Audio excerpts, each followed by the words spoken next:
Hey, what's up everyone? I'm Vince Delmonte. Welcome back to the latest episode of Ask the Skinny Guy Savior. If this is your first time, welcome. If you're back, thank you for coming back. The mission here, my personal mission with this show, if you don't know, is to help 1 million skinny guys by the year 2020. So we've got a ways to go, and when you subscribe to this channel, that helps me measure whether I'm getting closer or not to that goal. So you know what to do if you find this info helpful. Let's bang them out. We got 5 fresh questions for you right off the Facebook page. Okay, so Haseen gets the first question for today, and it goes like this. Nick Wright says the post-workout meal is not needed because the pre-workout is good enough and will be digesting after your workout, while other nutritionists and experts say you do not need it. What would you say about this? This is what Nick Wright says. 45-minute window has been proven to... Okay, anyways, I don't need to read anymore. This is not a myth. Insulin sensitivity after a workout is highest for approximately 45 minutes after an intense weight training session. By having carbohydrates after you work out, you are going to increase protein synthesis. You're going to decrease protein breakdown. You're going to increase amino acid transport, blood flow, glucose uptake. You're also going to replenish your glycogen 3 to 4 times faster as opposed to not having that, and that's because your muscle cells are more sensitive to nutrient uptake as opposed to waiting afterwards. So this is not a myth. He is right in saying that you're digesting after the workout. Your body's always digesting and absorbing. It always is. But you have to understand that post-workout, that's when your body's most catabolic. That is when your body releases a lot of catabolic hormones like cortisol, epinephrine, norepinephrine, things that will cause muscle breakdown, and you need to combat it with nutrition.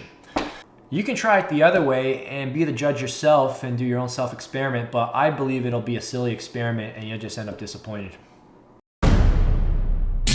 Okay, next question goes to Amirk. He wants to know, how often do you recommend doing eccentric repetitions?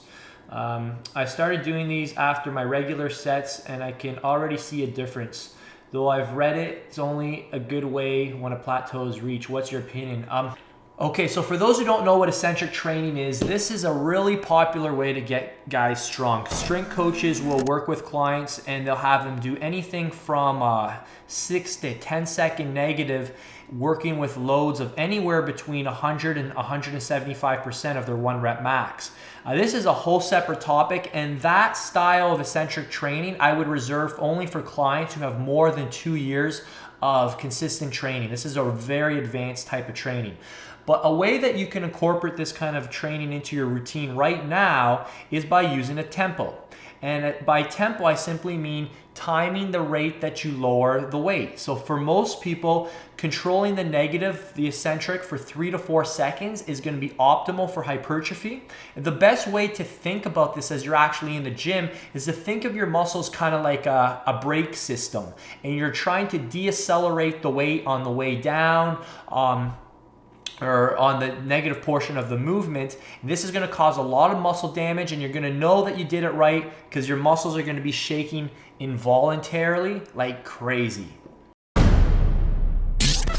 Next question goes to David Leonard. He says, if one is an intermediate trainer with 3 or so years of experience or more, and his current goal is to gain mass, not necessarily to burn fat, how many days per week is optimal to train, and how do you strategically schedule off days? Great question, David, and I believe you're one of Ben Pikowski's MI40 transformation students, if I'm not mistaken. Congratulations on your transformation. So I would use a similar protocol that Ben has set up for advanced guys like yourself, intermediate guys. 3 years is a decent amount of training time. A 5-day split would be great. I would take Thursdays and Sundays off. So you train Monday, Tuesday, Wednesday, day off, Friday, Saturday, day off. That's option 1. Another way to do it would be 2 on, 1 off, 2 on, 2 off, which would be Monday, Tuesday, Wednesday off, Thursday, Friday, Friday, Saturday off. In my experience, those are 2 of the most popular ways to design your program, primarily because your hormonal system has a hard time recovering training 3 days in a row from a weight training standpoint. So you're in good shape with those 2 splits. So Francesco wants to know, Francesco, come stai? Make me a pizza. Vinny likes a pizza. So Guys, I gotta crack myself up here. I'm doing this on my own. So Francesco is asking me, is it true that you should be doing more than 13 to 14 sets per training session, excluding abs that I train every time I go to the gym? Okay, this all goes back to what we taught in a previous episode. Adaptation equals stagnation. So when your body adapts to something, you're gonna stagnate. So if you're still seeing results with, let's just use 14 sets, you don't need to add more. But if you've plateaued on 14 sets, you have a couple options. You could add more sets, and I really recommend tailoring the amount of sets you do based on the size of the body part. For example, when I train my legs, I'm gonna do upwards to 20 to 24 sets, but when I train my arms, there's only gonna be about 10 to 12. When I train my back, we're closer to 20 sets. When I'm doing my chest and shoulders, it's more around 12 to 14 sets. So my volume always varies based on the size of the body part. The first goal is to make sure you're making the most of those 14 sets that you're currently doing. No need to add more if there's not opportunity to increase the intensity or the density of those 14 sets you're currently doing. Okay, next question goes to Gabriel Hernandez. He says, Vince, what's up, bro? What's up, bro? What's happening? When trying to bulk up, how much cardio, if any, should you do if you're trying to maintain muscle gain? Thanks, man. You and Ben have shown me a whole new world. You're very, very welcome. So again, it depends on how well you're managing your calories. Depends on how well your body uptakes carbohydrates. Some guys just can't bulk without doing cardio. They get fat very quickly.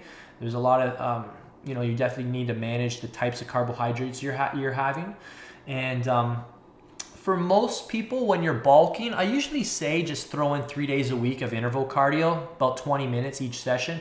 And that tends to help offset a lot of excess fat gain and helps you stay lean. It keeps your appetite up. And I would say that would be a pretty good rule to follow. And I don't think you want to do any more than that because cardio is catabolic. If your goal is to prioritize muscle growth, then you want to minimize the cardio and keep your goals centered around building muscle. So yeah, that's my take there.